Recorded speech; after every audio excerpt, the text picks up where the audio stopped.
Hey everyone, hope you're doing okay. It's time to start thinking and talking about grub worms, and the reason for that is because we're quickly approaching the time frame for preventing them from becoming an issue in your lawn.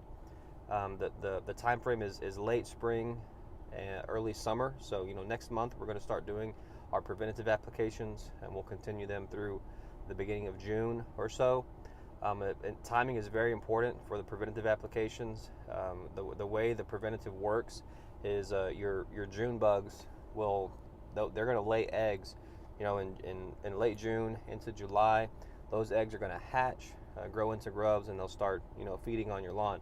Well, the preventative targets the larva in the early stage of its life cycle, right after they hatch, and so it's real important to get that application down, to let it activate and settle down into the soil before those eggs hatch, so that it can take care of those grubs and you don't have an issue with them going forward.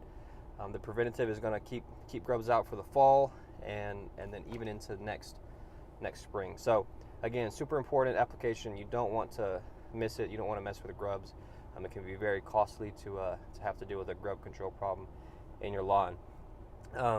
If you're seeing grubs right now in your lawn, keep in mind that the preventative is not going to do anything for what you have right now.